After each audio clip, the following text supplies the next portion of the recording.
Christ, because of his love, I am made new. I am made new. And that is awesome news. Because of his love, we are no longer bound by this world because we are made new. We are no longer bound by the laws of this world. We no longer have to stress about the things in this place because we are made new.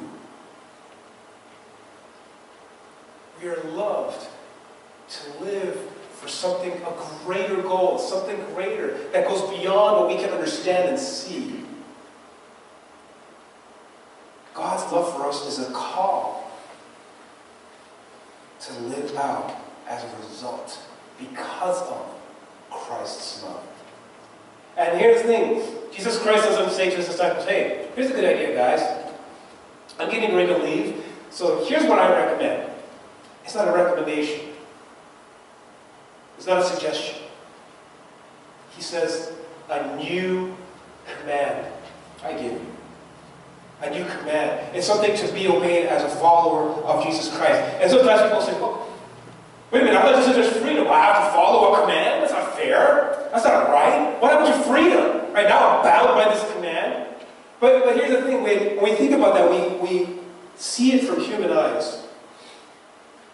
The command that Jesus Christ gives is a command that gives us freedom.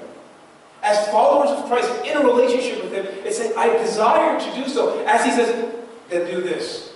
And he says, to be my disciples, to be known by me, to belong to me, is this command. This is what it means. And he is absolutely defining it. It's not a suggestion, it's not an idea, and he's not forcing it. But he says, you as followers of me, by this, people will know that you are mine. By this, people will know that you belong to me. By loving one another in the same way that I have loved you. It's a command as it is a definition. And Christ is saying, live out in this new love that I am calling you to. I'm not suggesting it. I'm not saying this is a good idea. I'm saying this is what it is. Know that in me, in my love, you no longer have to feel trapped by this world's deadlines. But you are free to know that in all things there is hope. And as a result, we are changed. Not just to follow rules and laws, but we are changed to be free to live in love. It's incredible. You know, several weeks ago we talked about how we had lost this sense of holy fear. And we talked about this. We've been talking about this a lot in our men's group as well. We're going through the book of James. And in that same way, as we have, lost a sense of what it means to fear God, I feel like in that same way, we've lost this idea of what it means to understand how awesome God's love is for us. That He loves us so much. It's lost its magnificence. And I want to challenge you as we go forward, may God's love not be something that is just an idea or a good idea or a suggestion, but it would be something so magnificent that it will change me. How are you affected as a result of God's revolutionary love? How do you need to know that you are made new because of His love? Second thing is this. We are commanded to live out God's revolutionary love. We are commanded to live out God's revolutionary love. See, as those who are made new, Christ's command is not just say, hey, just internally absorb it and keep it and enjoy it. No, He's saying, live out the overflow. As you are loved, love others. Live out His love. To love as Jesus loves. And this especially would be powerful in this passage, because right before this, or right before I come to this verse, in the previous verses, Jesus shows them what it means to live out His love by washing His disciples' feet. when he showed them what it meant that this powerful love is not about power and advantage, but it's about being a servant. It's about coming with humility. It's about love that's not self-satisfying to me, but one that is self-sacrificial to you. Living out God's revolutionary love it's not about knowledge, but about walking side by side and sharing the life story and lessons. Christianity is not about doctrines to be memorized, but it's about living out God's revolutionary love. To love as Christ loved. Unconditionally. Humbly, graciously.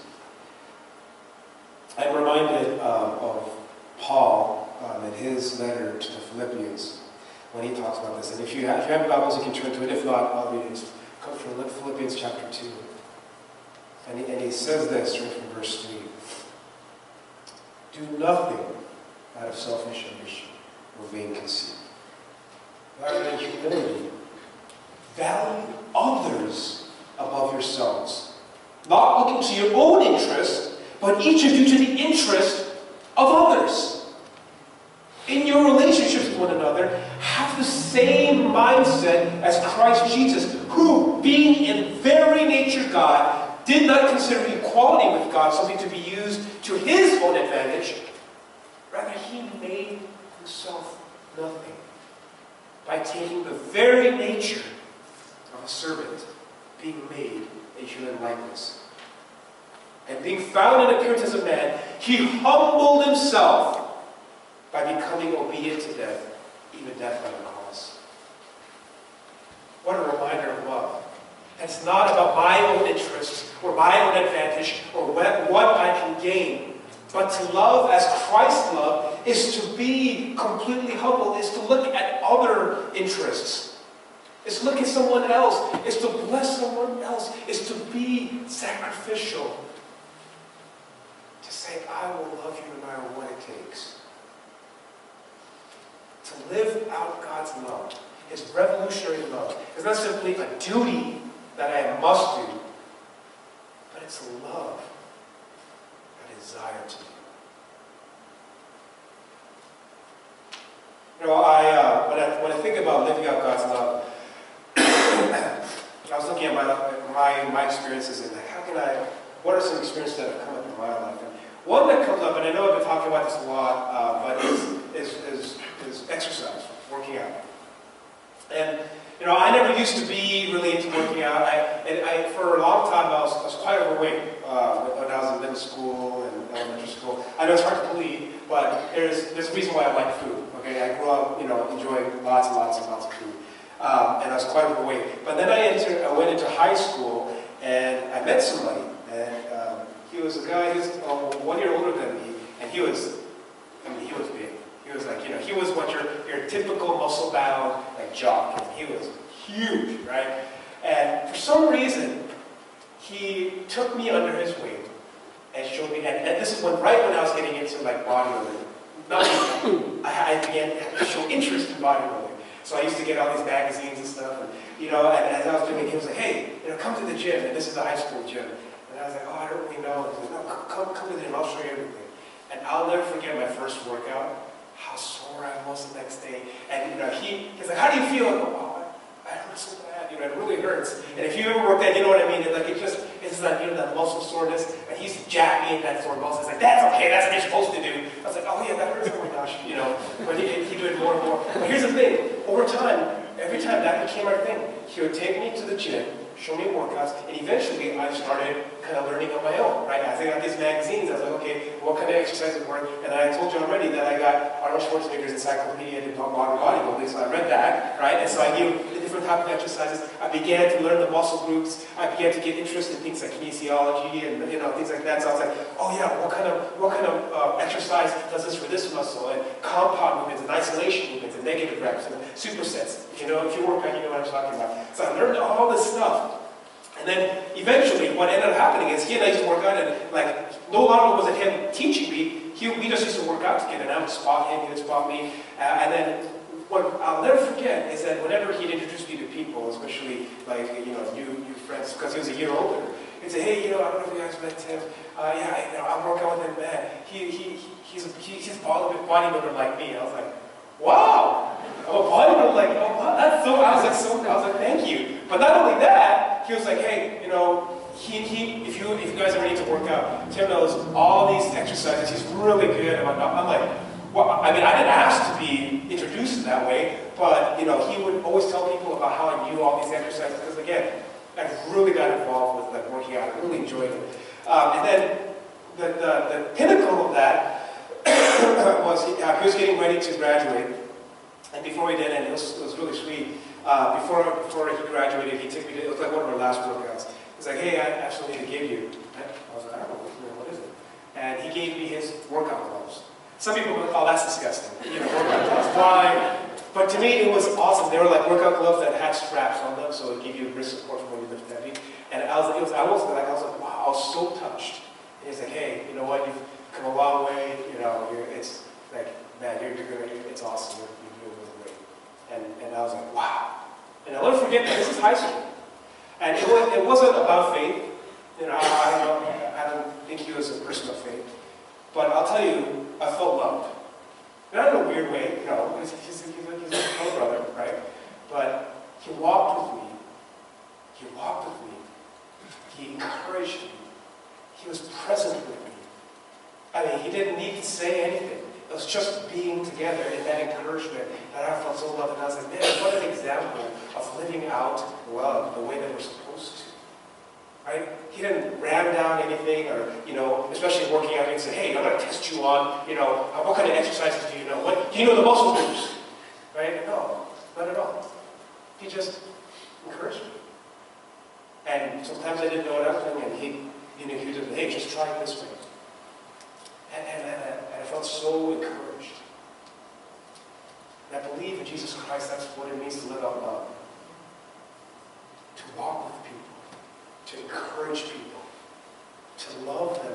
Let them know Christ's love by your actions, by your presence. I wonder if we have, as believers, how often when we live out our lives, as we go day to day, week to week, in the areas that we are in, whether it's our families, whether it's our professional places, whether it's in a relationship, whether it's just an acquaintance that we meet, whether people would sense the presence of Jesus Christ because we are living out Christ. And not just simply love out of duty, but revolutionary love. As we look at the way ahead, I believe we are called to live out love.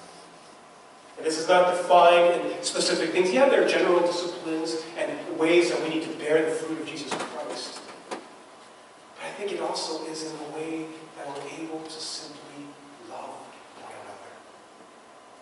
To simply love somebody in the way that Christ calls us to. The last thing I want us to look at is this. We are to enjoy God's revolutionary love. We are to enjoy it. I think sometimes when we think about Christianity and love and following Christ, we think, oh, there's so many things that I need to do. And I don't know if I can. You know what? I don't think God wants us to stress out about His love. I believe God just wants us to enjoy it. Moving forward, moving ahead, is not just about figuring things out, but just simply knowing that we are loved and enjoying that. It's so often hard to really enjoy things because we're always looking for an angle or something to do or something to figure out, right? Or a way to move ahead in some aspect. Especially as we get older.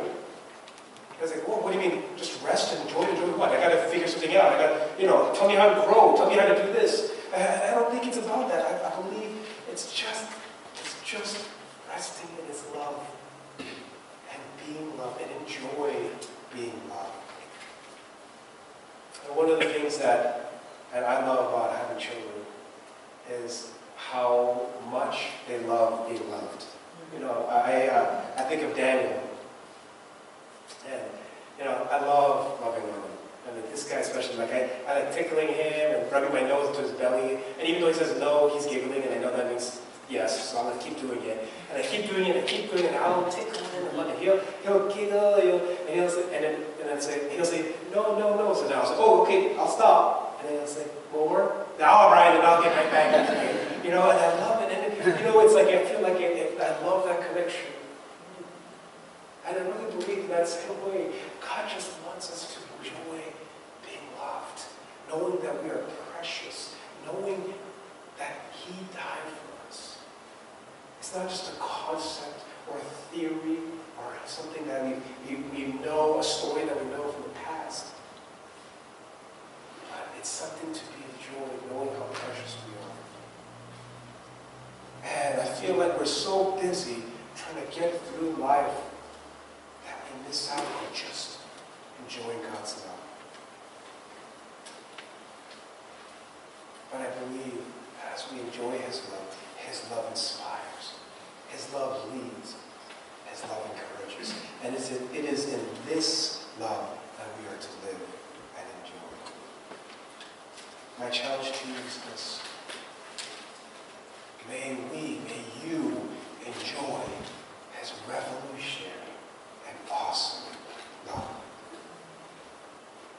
As you move on this week, as you go on the rest of today, how will you enjoy His revolutionary love? Because it's only by doing so, only by enjoying it, that we can truly understand what it means that He loves us, that He died for us, that He rose again. As we get ready to move forward, as we continue on each week to meet together, I pray that our meetings will just be a meeting. I don't want to just meet to just meet. I want to meet and have God change our lives. I want to meet and have God change the atmosphere in this room, the atmosphere in our families, the atmosphere in our relationships. That when we go to work, to our workplaces and our personal relationships, our professional relationships, that people would say, well, something's different here.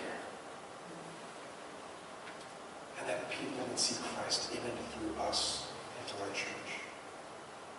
And so as we move forward, as we look at the way ahead, may this be the foundation in which we stand. That we are made new because of His revolutionary love. That we would live out because of His revolutionary love. And that we would enjoy His revolutionary love. Let's pray.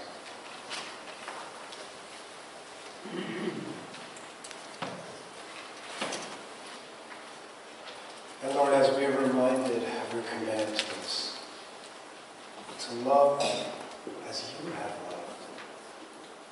God, may we not feel overwhelmed by this sense of duty, but may it be freeing for us to know we are called to live in love and to live out of love.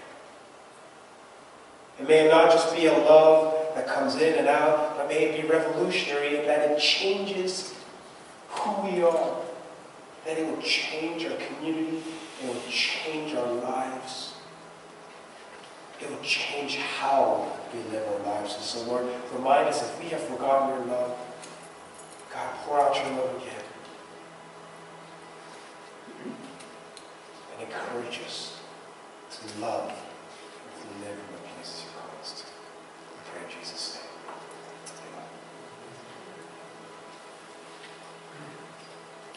All right, please rise with us for our closing song.